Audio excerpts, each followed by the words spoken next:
Let's check this one out, guys. The family of 3 people killed on I-71 in Delaware County say the tragedy should have been avoided and it could have been prevented. They are filing a wrongful death lawsuit against the semi-driver who crashed into their car. Kirsten Lindquist spoke with the family's attorneys who say the trucker might not be the only one to blame. Why was he on the road? Who put him on the road? Should he have? Let's go a little further down.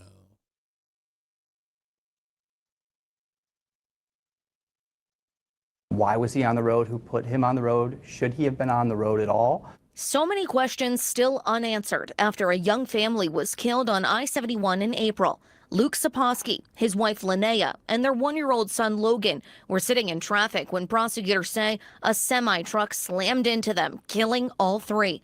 Now the law firm for truck safety says the family wants more than just criminal charges. Why did this truck driver not see the stopped lane of traffic in front of him, and why did he not at all attempt to bring his truck to a stop? In a new wrongful death lawsuit, they claim semi-truck driver Modu Noam failed to be alert and pay attention to the road in front of him, pushing the Saposkys' Modu, no, what were you doing, man? Were you on the phone, sir?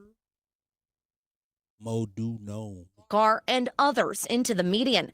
But attorney John Bond tells me the construction on the roadway could also be to blame. Why is traffic on 71 at one of the most busy interstates in the state completely at a standstill?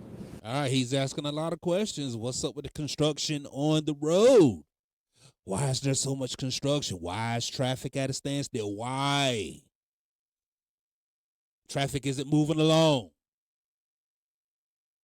Why isn't there better logistics going on the road? Who's directing traffic? Why isn't traffic flowing at a safe pace? In the right-hand lane. Now, the family's attorneys aren't just blaming the semi-truck driver. They're considering legal action against ODOT. See, the attorneys tell me the family was trying to take exit 131 on their way home when all of this construction caused a backup.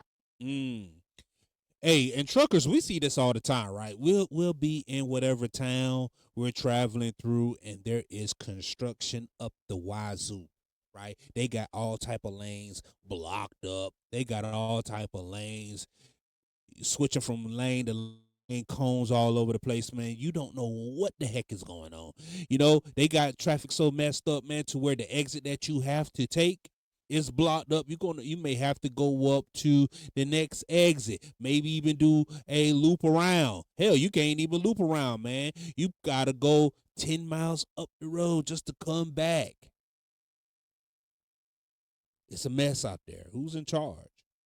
They tell me that exit ramp was only restricted to one lane 4 days prior to the crash. I asked ODOT for a statement regarding those claims. A spokesperson told me they have nothing to add to the crash investigation from State Highway Patrol. The woman while driving the car in front of the truck hit the wall. Records I obtained show Noam has a history littered with violations. Ooh, sheesh. Boy, they is airing old boy out. Good God Almighty. All right. So they got your driving records right here. They can pull up your driving records, man. This is see if we can't zoom in on this stuff right here. Can we zoom in on it? Man. Light, no air brake. Says bad tags, unsafe operations, air brakes, lighting. Yeah. Including being cited just 3 weeks before the April crash for a failed ABS warning light. Noam was also involved in a 2024 crash. Ohio State Highway Patrol investigators also say he used an alternate identity to fraudulently obtain his U.S. citizenship and Ohio driver's licenses. Boy, at this point, man, the news articles, they just keep writing themselves. This is the roosters really coming home to the roosters coming home to crow, or the chickens coming home to roost. Yeah, the chickens coming home to roost, man.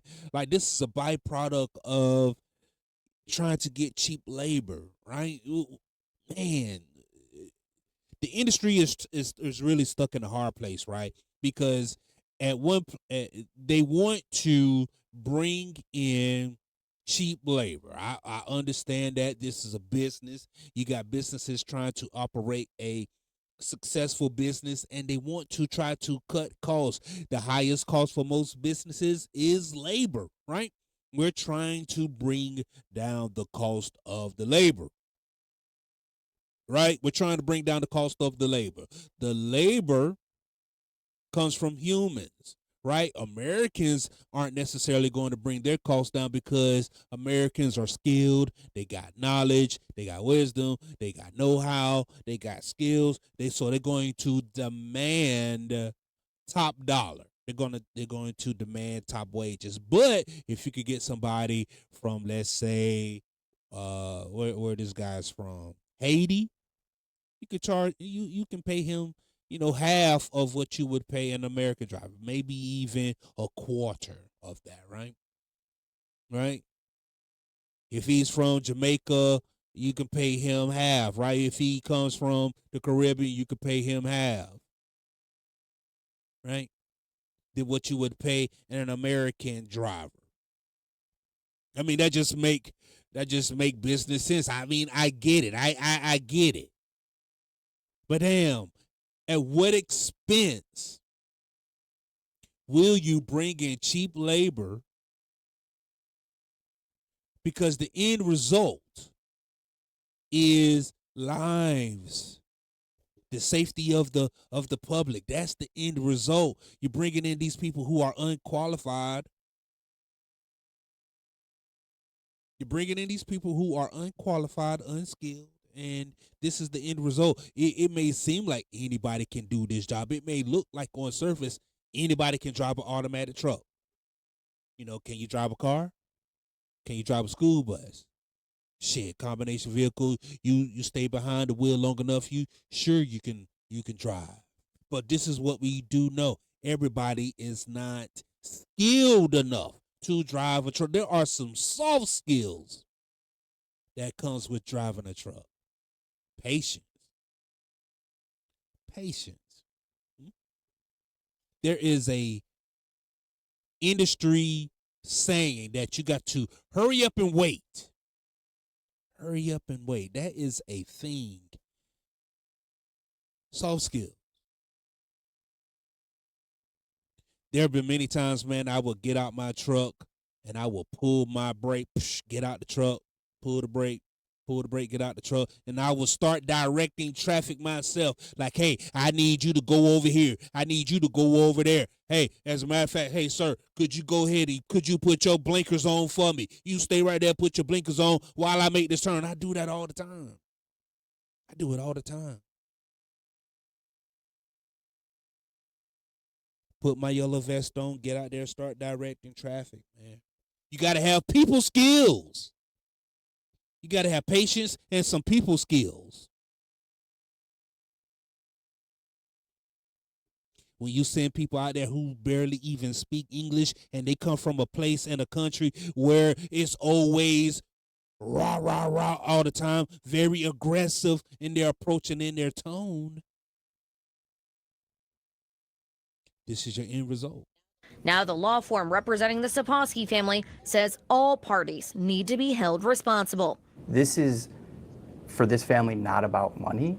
It's about seeking answers, figuring out how and why this happened, and trying to prevent something like this from happening. And whoever that is in charge, right? They definitely pay the piper, pay the consequences. Whoever this guy drive for, right? Whoever the company that he drives for, we can start right there. They going after the people who's in charge of the cones and in the highways. That's definitely a start right there. And then the people who brought in this guy right here, right? The people who issued him a CDL. Maybe they get part of the blame too. Maybe he get parts of the blame too. Yeah, let me know what y'all think, man. Have y'all ever do what y'all think about soft skills? Maybe that's going to be a topic. What y'all think about the soft skills that truck drivers have? Because it's one thing just to be able to whip and drive this truck and back it in and back a dock, right? Open up doors. It's one thing to do that, but what about the soft skills that come along with driving the truck? Yeah, let me know what y'all think. And let me know what y'all think, man. This is Trucker